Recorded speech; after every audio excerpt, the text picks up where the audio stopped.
seconds before it propagates. But if everything went well, we should be live now. Mhm. I think so. I'll just wait 5 seconds to see. Okay. Yeah, should be fine. Well, to anyone listening, welcome to another episode of Everything Outside Code. I'm William, your host, and on these episodes, we talk to amazing people in go-to-market. Today we have Vayda. Vayda is head of marketing at Eleos. Vayda, you want to say hi before we continue? Hello. That's great. Thanks for coming on. Um, so on these streams, we talk to marketing professionals about the really hard stuff, right? I think it's like the super hard stuff, which is going to market, right? This stuff technical founders suck at.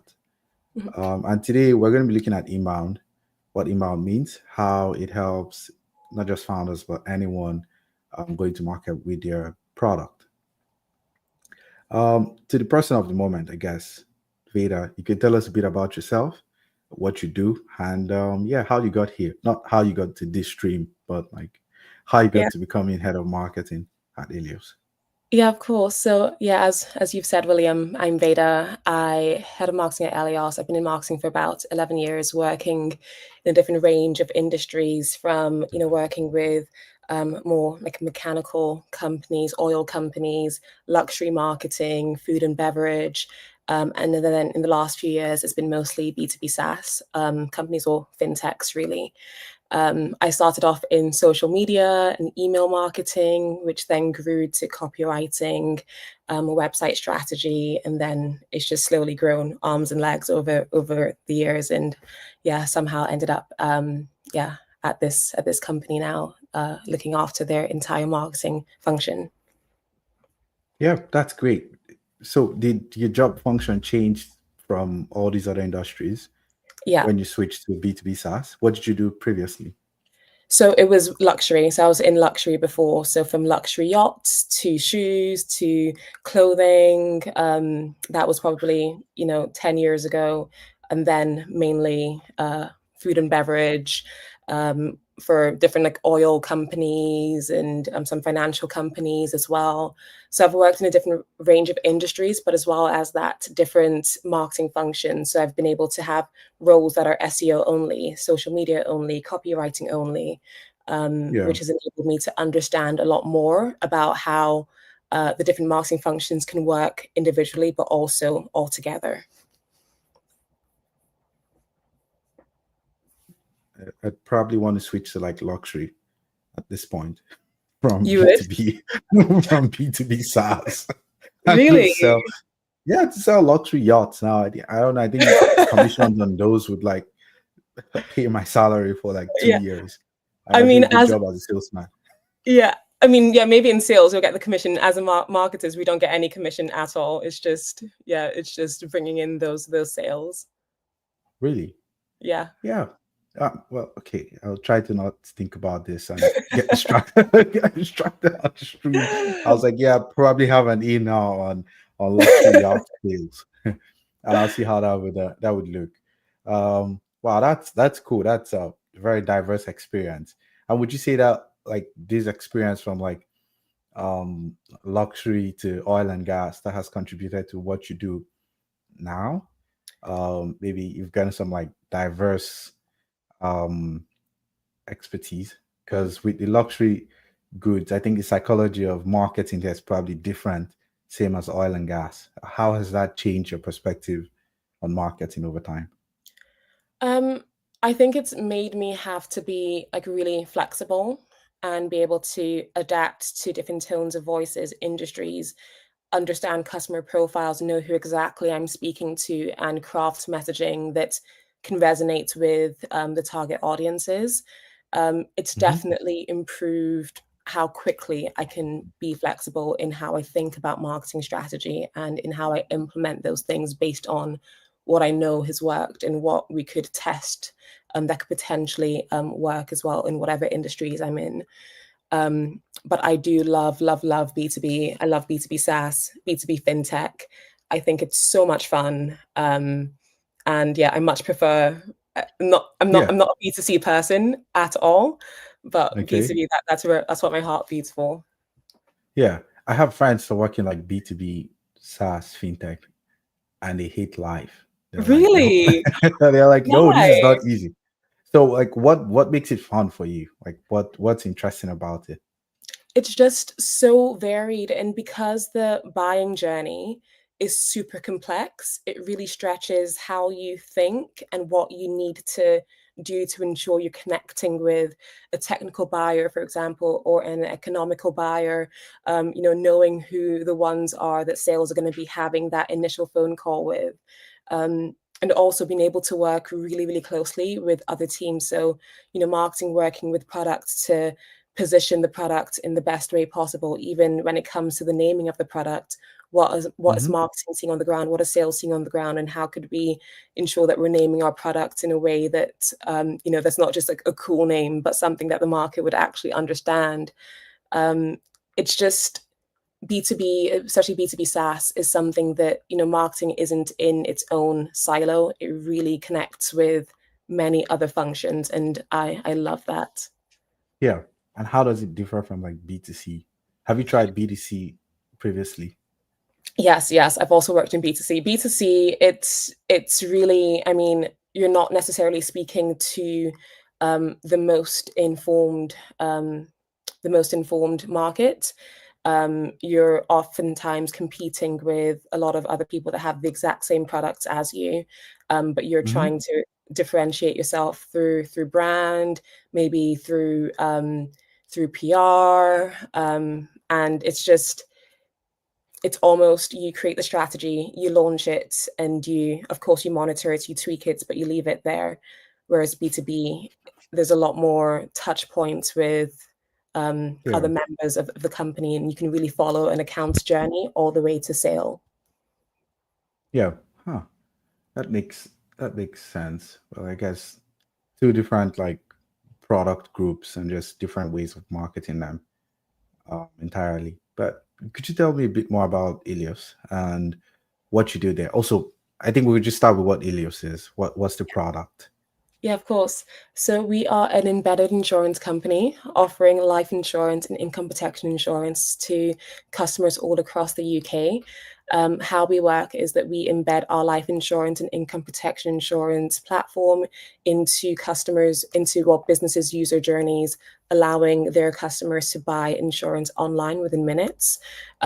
What's really unique about what we do is that for most of the companies in the UK to buy these types of insurance or life and income protection, customers still end up on the phone to salespeople to buy insurance online, which is, I'm sure you've bought insurance or gone Yeah. through a journey before, and you're having to speak to someone and disclose all your medical information about yourself. But we've completely cut that out, allowing customers to be really in control of their journey, to have full transparency over pricing, and yeah, that's how we work. Yeah. So we do have an insurance company as a partner of ours. Hmm. And today I spent most of it dealing with like learning a lot about like insurance, carriers, TPAs, brokers, agents. So I'm curious where this fits into that mix, right? So is who does Ilios work with primarily? Do you work with like the carriers, so those that sell or issue policies and have them add Ilios as an offering in their package, and it's easy for them to offer these to insureds or like Yeah, folks that want insurance? How does yeah. that work?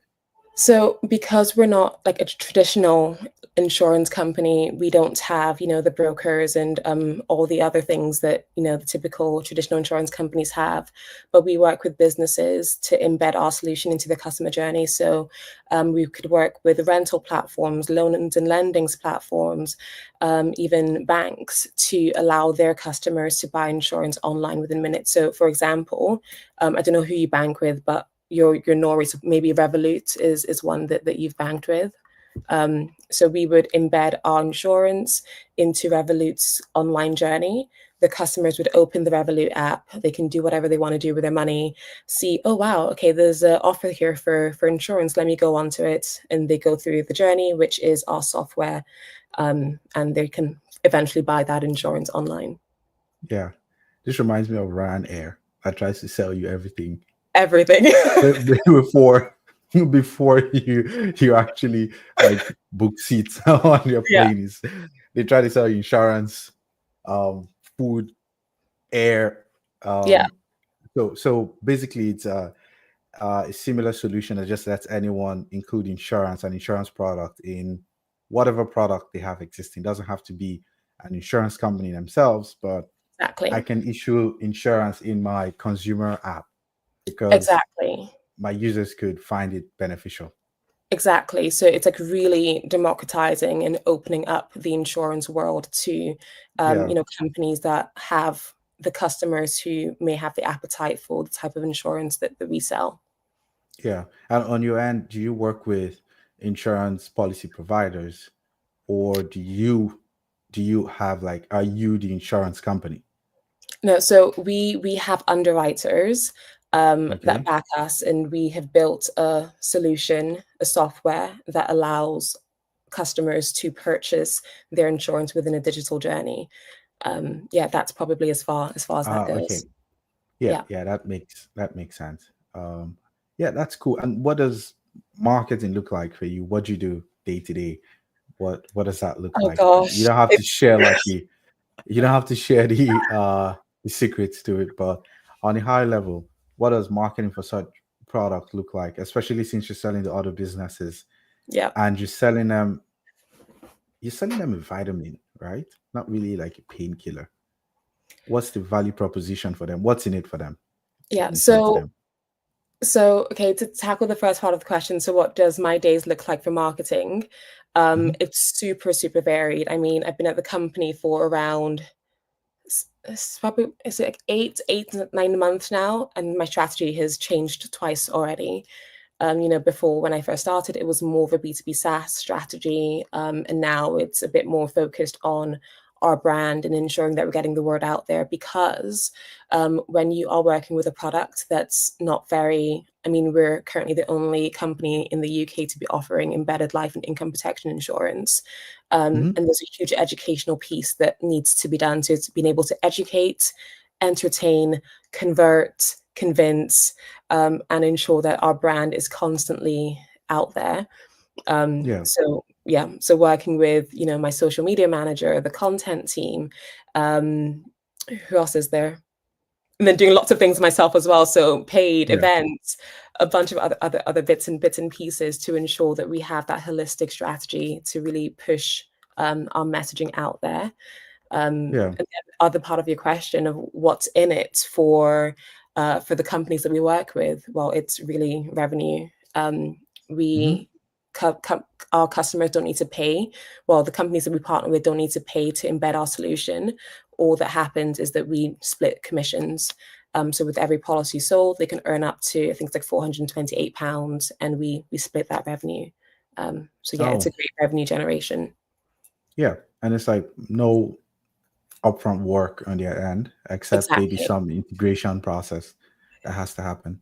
Exactly. Like it's a super, super lightweight, no code integration process. We take care of that on our side. Hmm. And really, all that we continue to do with our partners is work with their marketing teams to ensure that we can market through them, Yeah.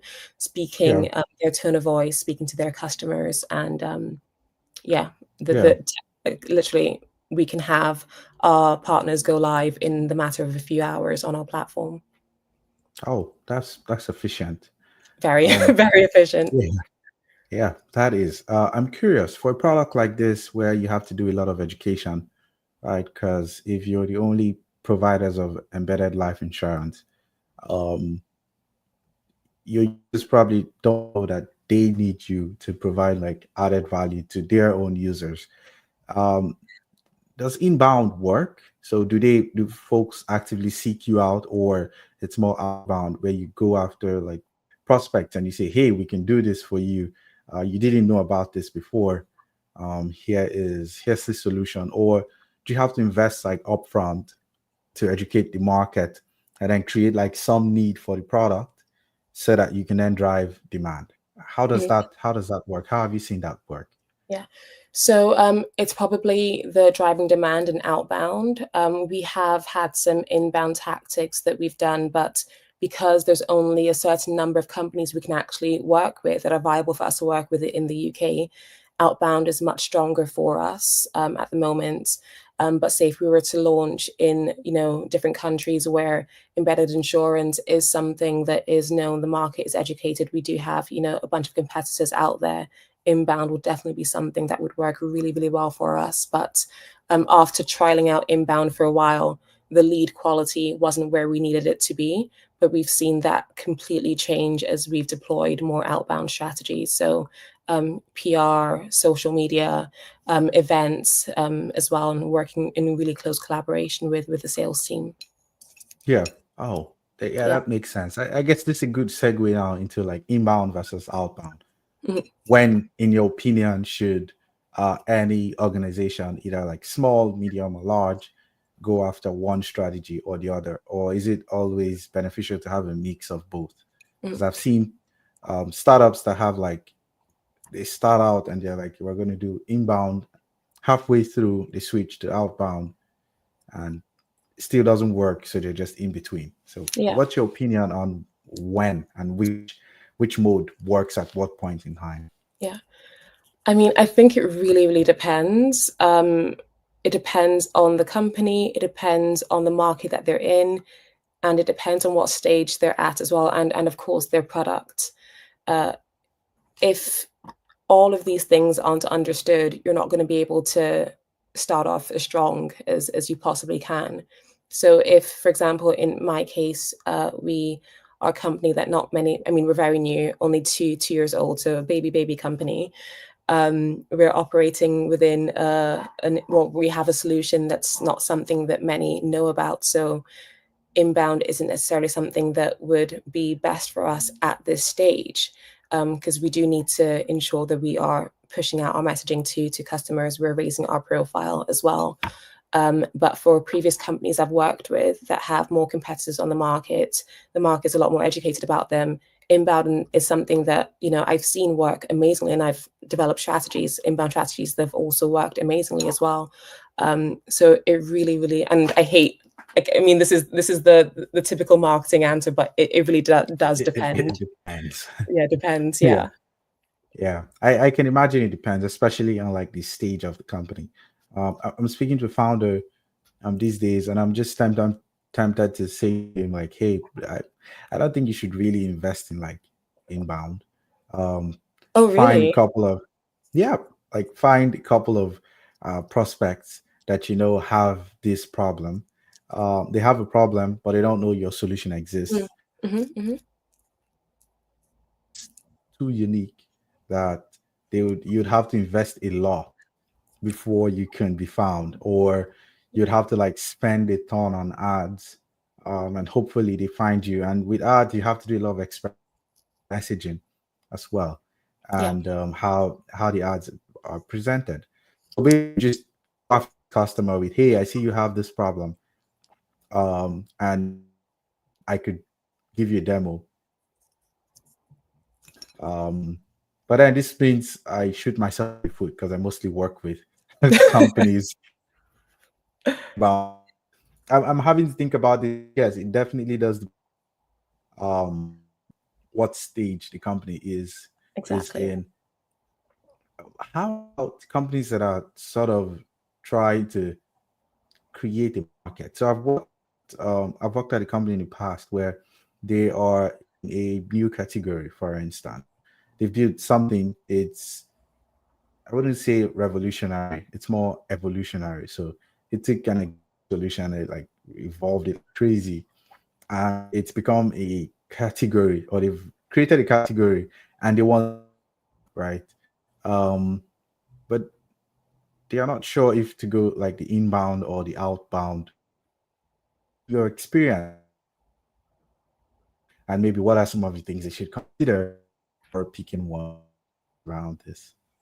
Yeah, of course. So, my apologies, the connection has been cutting out. So let me just relay what I think I heard you say in between things. So it's a company that's essentially creating their own category, and you're asking, what potential marketing strategies could they have to bring leads in. Is that correct? Yeah. So just could they have one own market eventually, maybe not immediately, but for a long time. You should get market like if it here. Can you hear me now? I heard you say, can you, okay, I think it's back now. Your video seems to be more clear. Can you hear me okay? Okay, no, it's not. I can hear you all right. Yeah, you're all right, but it just seems like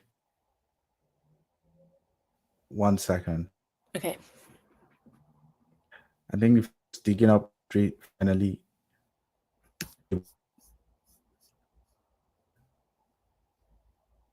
Let me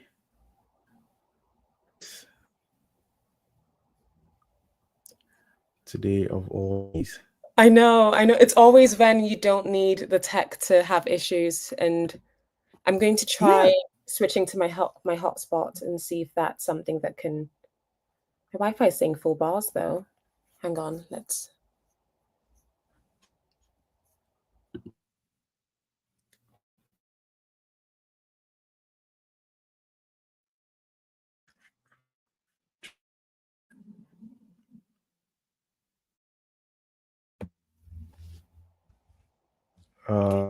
Can you hear me okay? Yeah, I can hear you all right. Okay, oh no. It's still for you. Can you hear me? Yeah, I can hear you. Can you hear me? Yes, I can hear you. We'll see if it continues to cut out, but I think I'll switch my internet as well, just to okay. be safe. I mean, what's life without some technical difficulties?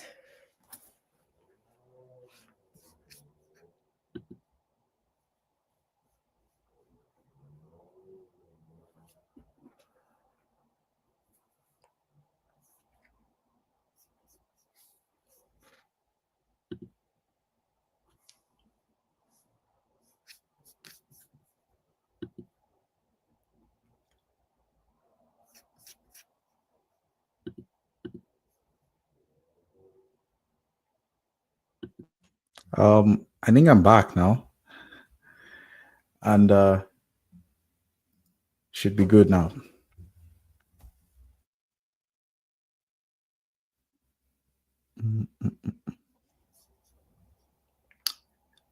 Yeah, Are we back? Yeah, it should be better now. I think I Okay. know why the internet was poor on my end. Oh no, what happened? I was testing SEO scores for a client, and I was using a VPN connected to connected to the US, and Okay. I forgot to turn it off.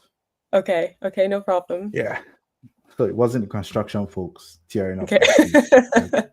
I blew my cable, blew my cable up. But yeah, we're talking about inbound strategies, and the question I had was for a company that's looking to own their category, right? So they've built an evolutionary product, they want to own the category, and they're looking at what GTM motion to go after. Should they go inbound, invest in educating like the audience or their potential customers and users, or do they just go outbound first? Going outbound means you're probably not going to be growing your brand as much as you would if you were doing inbound. So what's your take on that for such scenario? Well, with this company, are they creating a new category? Are they within an already crowded market? What's their external position? So they came out of a crowded market. They built a lot of like differentiation around them, a lot of modes, and they're like, oh, we think we belong in a new category, for instance, Okay. and they want to go to market. Okay. What I sounds like the honestly, best way to go? yeah, I would honestly go inbound. I would focus on ensuring, I mean, given that if they know who their like what their ICP is, who the buyers are, um I would really focus on creating educational content. I'd focus on showcasing their product or their solution. I'd focus on ensuring that you have the right types of, B2B pages out there. So from your pricing pages to any case studies you may have, or if you don't have case studies yet, use cases, and really creating content to allow their targets to see what benefits they can get if they were to partner or want to use the company solutions. I think that if you already have, or if you're already operating within a market that is aware of the types of solutions that you have and you've been able to differentiate yourself, I think now Mm-hmm. it's really about educating, having, I mean, you say that you work with lots of technical teams to ensure that you have the right types of content for maybe technical buyers, but also buyers that are not as technical. But yeah, I think that having a decent content strategy is Mm-hmm. one that can really help. And I think inbound is great for that. Yeah.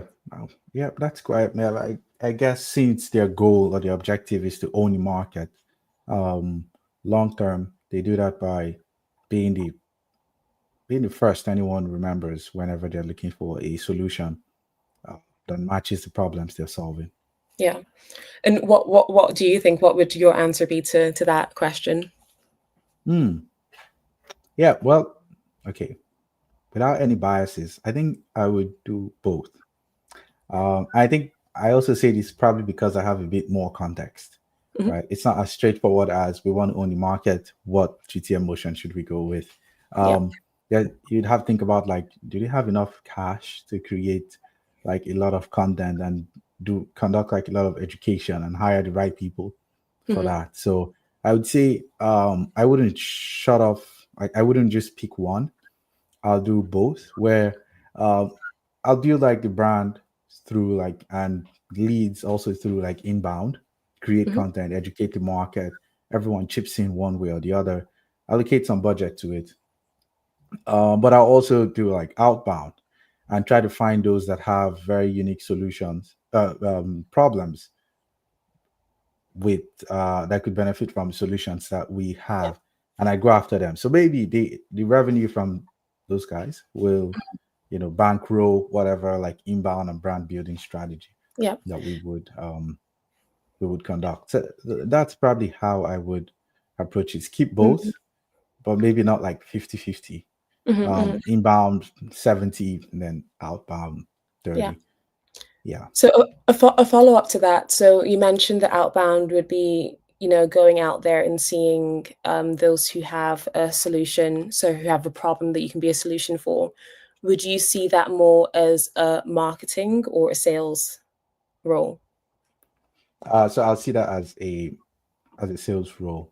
Mhm. And the reason I see it as a sales role is because they have no, I'd assume they have no idea of of the fact that our product exists. Mhm. I know they have a problem, but I don't know if they are ready to buy. Yeah. Marketing would have told me, hey, these guys are ready to buy. They downloaded our white paper 15 times, so they must be ready to buy. but sales cannot say that to me, right? So I see this as more of like a salesy effort where it's some salesperson that is, pretty good at selling, pretty good at identifying what your problems are, Yeah. qualifying you to see if you need a solution, if you're at a tipping point where you're willing to pay money for a solution, because you may have a problem, but you're totally fine with it. Yeah. Spoken to such prospects Yeah. in the past. So I see it as more of a salesy activity. Yeah. And I definitely agree with that. mhm, yeah, and maybe marketing also chips in, right, to help get the deal over the line. Because Mhm. sales may do all the work, but then you need some like marketing effort to just get it over the line, right? Reinforce the different buyers in the buying committee. Some do conduct some psyops on LinkedIn to to make sure they see your product in their sleep, and Yeah. they just feel like, okay, now is the right time to buy. So Yeah. yeah, it's more sales and maybe some marketing. Yeah. No, I completely agree with that. And I think, within the B2B SaaS context, where sales is the most powerful, when marketing is the most powerful is when they're working together. So sales have identified, okay, these are the types of companies we can go after. Sales do the prospecting, get the information, lets us help the business understand what the pain points are, how we can position our products as being the solution, who the types of people we'd be selling to are, give that to marketing and work with them to develop. I think it all comes back to all roads lead to content. Is content in the end. Marketing can help develop different playbooks to go after Hmm. certain industries or companies. We can develop sales outbound emails to ensure that we're speaking the right messaging in a marketing way. We can develop content for social media to ensure that we are constantly in front of them, develop different decks and pitch decks to ensure that we have positioned ourselves in the best way possible to connect with whatever buyers. But I agree with you, like, it's really, really important for sales and marketing to work very closely together to achieve the ultimate goal. Yeah. Yeah, that's right. What's sort of like the biggest dissonance you see between like sales and marketing teams? What's the biggest like issue they usually have when working together? Typically, it's like a clash of personality, a clash of not really liking each other and competing functions. Like, there typically isn't that clarity that we're all working towards the same goals. Is it marketing that we're the ones who should be attributed, the pipeline or the revenue? Is it sales that should be? Sometimes sales are, in my experience, sales have changed the attribution to make it seem as though Hmm. it's sales outbound as opposed to inbound when it actually was inbound. They compete against each other. They typically clash a lot as opposed to seeing that we are much stronger when we work together. Um, yeah, Yeah. that would be Yeah, my I main agree. Yeah. I think being like in a broader GTM team, I would think it's like success, attribution of success would be the biggest one, because marketing sort of like just moves things somewhere in the pipeline. But at the end of the day, everyone is judged on like revenue numbers, one. right? And the sales teams, they're the ones that like, ring the bells and go Yeah, like, yeah, we closed the deal. And they exactly. are celebrated. They get commissions. Whereas marketing is like, yeah, we hit our pipeline goals.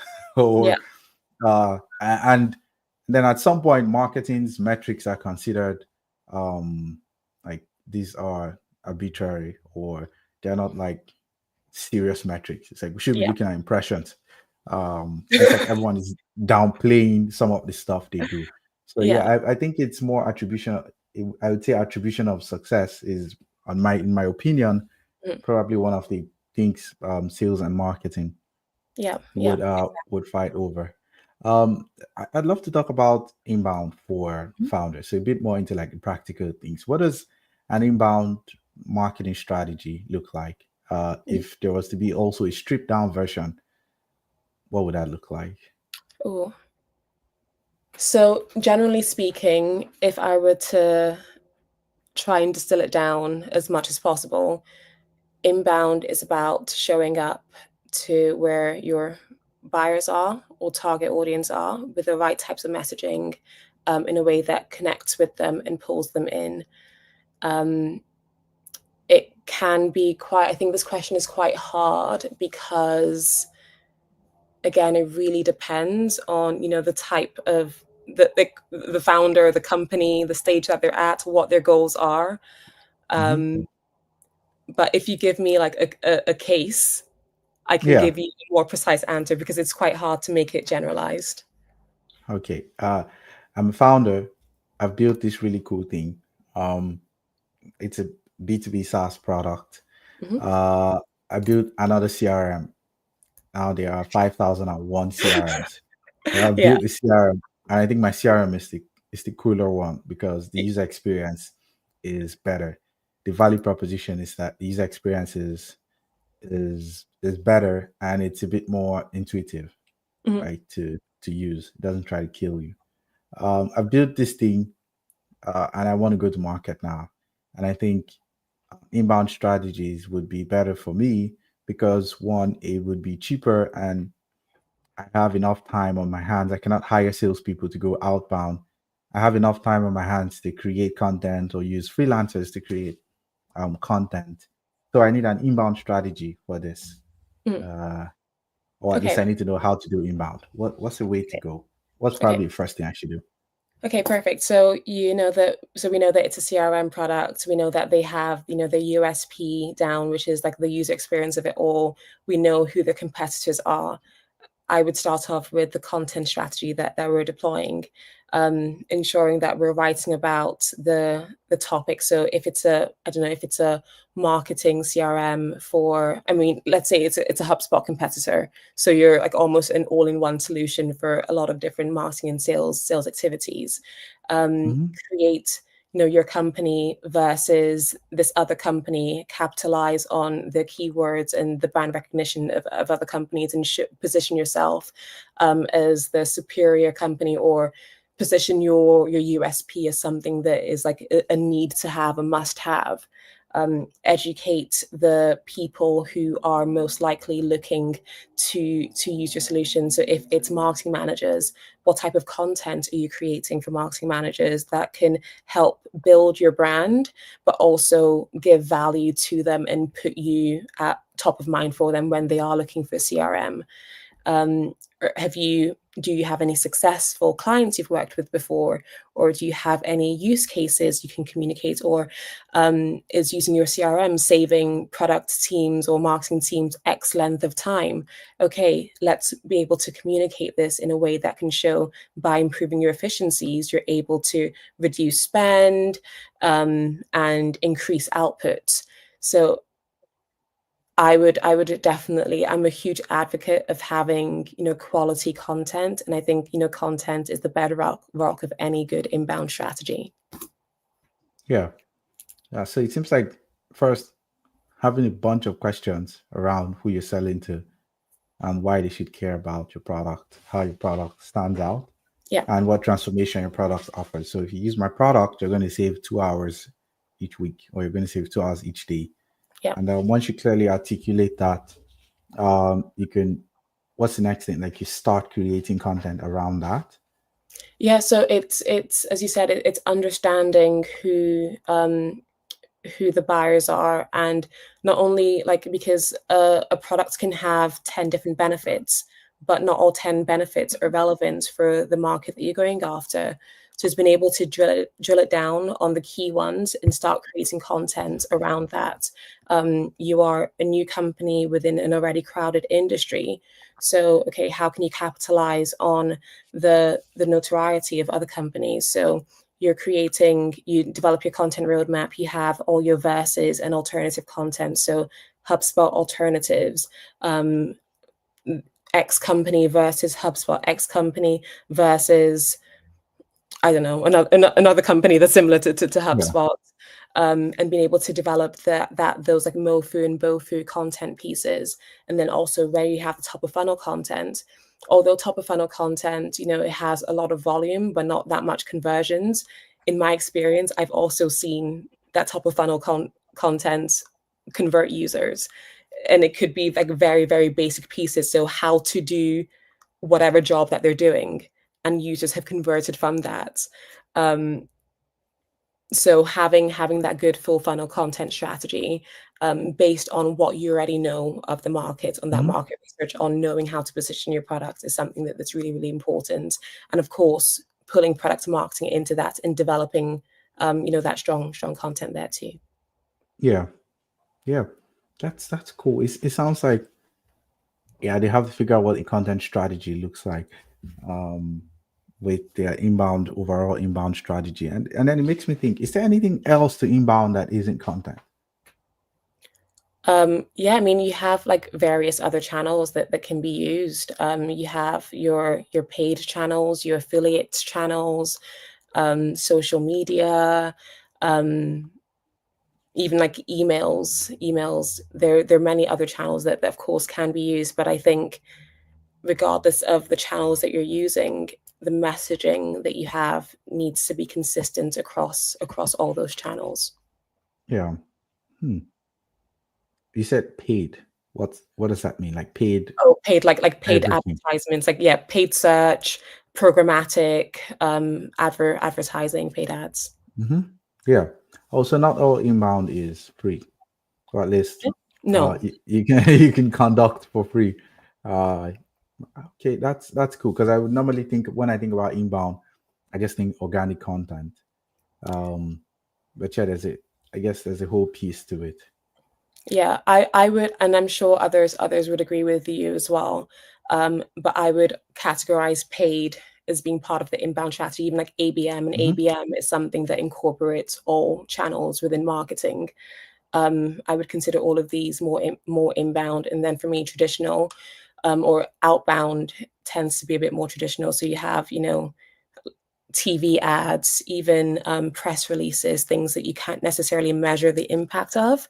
Whereas inbound, I find you can really measure the impact of what you're doing, and you are able to have all that data and make those informed decisions based on data.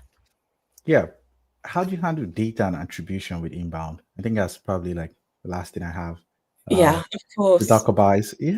I'm curious because inbound folks come from different places. And usually one way we know where anyone is coming from is by asking them, like, so how'd you find us? Yeah, Right. But in some cases, especially for B2B products that have like a fully self-service funnel where someone can just go through, um, if you want to make onboarding as smooth as possible, you have less forms there. So you almost cannot tell where they came from, except they came from like a website, right? So how do you see attribution and data playing a role, and how does that work in inbound? yeah. I mean, for full funnel attribution, it's very, very, very difficult, and I'm yet to meet anyone who has made like this full funnel attribution as a success. Um, and that's because with marketing, you don't know what messaging, what channels the users have seen your content on, eventually get them to reach out and convert. So they could have had 62 different touch points with you, but it was an email that was sent that made them convert, or it was an ad that they saw that they made convert, without realizing that SEO played a part in this, organic social played a part in this, even paid ads played a part in all of this, or the various paid ads you've had running in the different campaigns, or the events that you've had running that you've invited them to. All of these things played a part. So I think when it comes to full funnel attribution, it's very, very difficult, and I haven't got the answer to that for full funnel. When it comes to the individual channels and being able to see what has and hasn't worked, I think that's incredibly straightforward and easy. These are the posts that went out. This is the page, or the landing page, that they converted off of. If you have good tracking set up, you can see the customer journey from this was the search term that landed them on the web page. From this page, these are the other bits, or the other areas that they went to. They logged off, they went away for a bit, they came back, and they eventually reached out to speak to sales. So yeah, full funnel, Yeah. very, very difficult, but the individual channels, it can be a lot more easier. Yeah. Yeah, you're right. I don't think I've met anyone that's been like, yeah, we know everything. Like we can attribute every inbound source. Um, if there's any tool that promises that, it probably cost one kidney to And still doesn't do to it. yeah, and still doesn't do it properly. Yeah, I can imagine. It's something I would pay like good money for if I saw someone that says, hey, I can help tell where your clients or your partners, how your content helps them convert users. Yeah, That's yeah. exactly. Because, like, I Uh, mean, I think even probably in our own lives, we've seen, okay, I don't know, there's a concert that has popped up on an Instagram ad as you've been mhm, scrolling, and then you see an email about it, and then, oh, there's a billboard, but then it's mhm, eventually, oh, I don't know, a referral link you get that makes you buy the ticket, without realizing yeah, that there have been 5 other steps ahead of that, before that, that made you eventually convert. yeah. That's right. I've been seeing this car ad on like HBO Max, Hmm. and lately I see like at the start of every episode now, and lately I'm like, if I'm going to buy a car, I know somewhere in me I want to buy that car, It's going to be that even one. though yeah, it's going to be that one, and I know someone at HBO probably doesn't, or not HBO, but the car company doesn't know why I bought the car. They just know some dude in Oslo Yeah. bought the car. So if if attribution is like really hard, do you still recommend or do you recommend founders forget about like analytics and collecting data and defer it for later? Or what are No, your thoughts around that? I don't, but also depends on the stage that you're at. So if your company is just starting and right now it's about driving revenue and all you need to do right now is be scrappy and hit the ground running and do all the things you can and you're seeing revenue grow, and that's the main thing you need to focus on right now because you have, investors, or if you're bootstrapped, you just need to grow revenue. That data may not be a priority at that stage, especially if you are new and there isn't much data to make decisions off of. But I Yeah, think as you grow your data and you have more eyeballs on your different channels, I think that data can really help you make more informed decisions, know what needs to be optimized even more, know where you should be pulling your resources, and what's actually impacting your bottom line. Data is really, really important, even though it's hard to understand how the different channels have really resulted in, a sale. You can still see the channels as individuals and make informed decisions based on the data that you're seeing. yeah, yeah, that's right. At what point, final question, at what point do you think the data starts to make sense? Because for you to make data-driven decisions, the sample size has to like be worth it. Else you just be making assumptions or making decisions based on like biases, Mhm. right? Or with a very small sample size. So at what point exactly do you feel like, oh, it's great to start to look at the data now and see like patterns or something that we could work off? So your question, to clarify, at what point does the data Does help it, make yeah, decisions? Or yeah, does it make sense to start looking at the data? Because you could look at the data, but it's like you get 10 website visits from Twitter and you're yeah, like, oh, let's like invest more in Twitter. Whereas it's not worth it, or maybe it's not. It's just too little data to make sense of, yeah. right? So when is data too little, and when is it enough to start like going off of? Um, when is data too little? I feel like it could be, how long is a piece of string question. Um, but I think that, you do want to have like ten website visits definitely isn't enough. Maybe in the high hundreds to thousands, maybe that's where, and in relation to the size of the industry that you're in, maybe that's where you start seeing, okay, this is what's working, this is what's not working, this is where we can put more money into, or tweak our strategy to increase demos or increase people reaching out to us. But again, it really depends on the size of industry that you're in and what good looks like for your industry. But you want to, where data is the most valuable is when you have enough and consistent enough data to be able to make those decisions. 1 month you get 1,000 views, another month you get 300 views, the next month you get 600 views.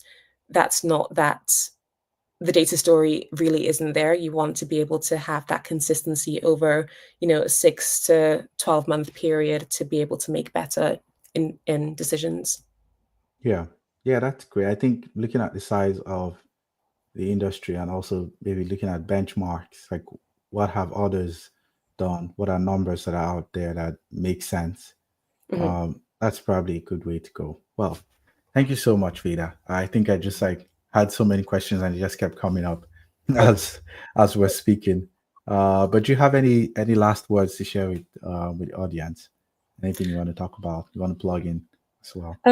Yeah, I mean, if you're a company that could be interested in what we do at Eleos, definitely reach out to me. Reach out via our business page, which is Eleos Plug and Play Embedded Life Insurance. Quite a mouthful.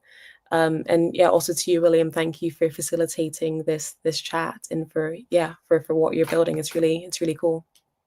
Yeah, that's great. Thanks to everyone listening. And that is today's episode of Everything Outside Code. Cheers.